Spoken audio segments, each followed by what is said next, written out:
Welcome to our presentation on applied skills for school and society. The topic that we will be presented on is social class. Group members involved are Ms. Danwanti Prasad, Ms. Olivia Percival, and Ms. Shamil Ganpat. Let's go on to our objectives. These are social class, school performance, marginalization, disadvantaged people, arguments supporting the social class in school achievement, factors in the school system that act to cause children from poor families to feel disadvantaged or marginalized and perform poorly in schools, measures that can be put in place to build bridge education. Measures that can be put in place to bridge education divide in schools caused by class. Without further ado, let's go straight into our presentation. I will be looking at social class. Now, what is social class?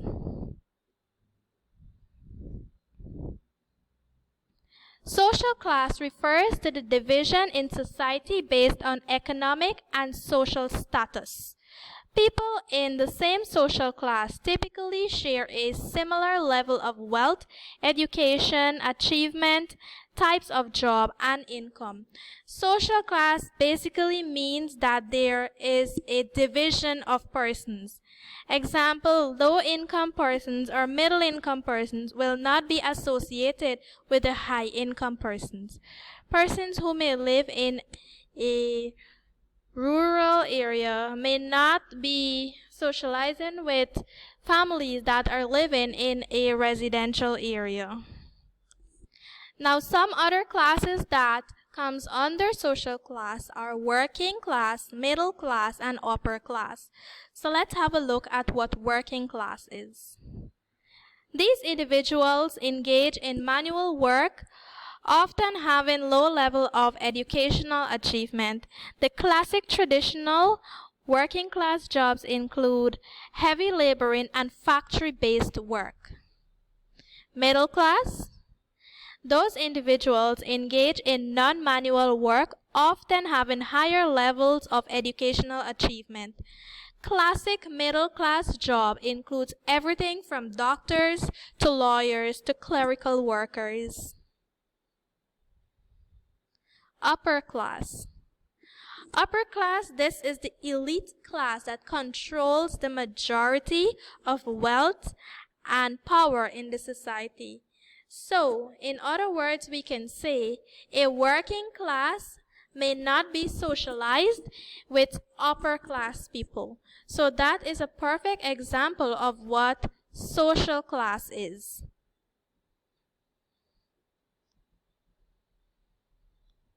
Let's go straight into school performance. Effective translations of an institute's mission into practice in line with accepted social values. These values are related to improving the lives of poor and excluded clients and their families, and widening the range of opportunities for communities. Marginalization. Marginalization or social exclusion comprise those processes by which individuals are grouped and groups are ignored. These are homeless, age, language, employment status, skills, race, and religion are some criteria historically used to marginalize. So those are some aspects that persons may use to marginalize people. They may look at your history, your religion, your status, your race, and all of those things to put into consideration on marginalized persons. Now let's look at the disadvantaged people. Group of persons that experience a higher risk of poverty, social exclusion, discrimination, and violence than the general population. Now, these are considered as the disadvantaged people, and they belong to the working class.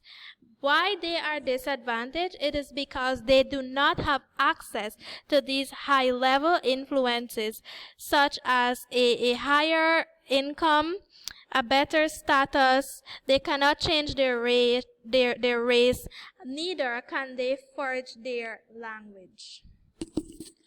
Does social class affect school achievement? Yes, it does. Arguments supporting the effects of social class in school achievement.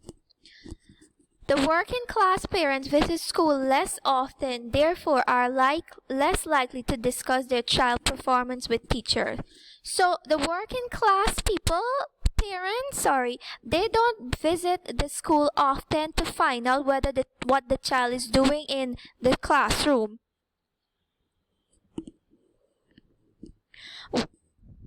Financial support and cost of education can affect educational achievement. Yes, this is so because some families are not financially stable in order to provide textbook and uniform for their children. So yes, it will have an impact on the child education.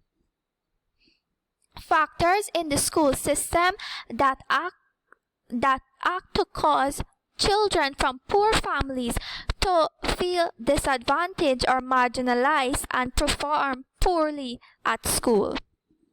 We have the intellectual development.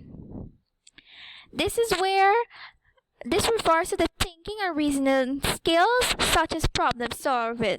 Working class families are said to lack book and toys that used to stimulate a child's intellectual development. Thus, children begin school without the skills needed to progress. Materials deprivation.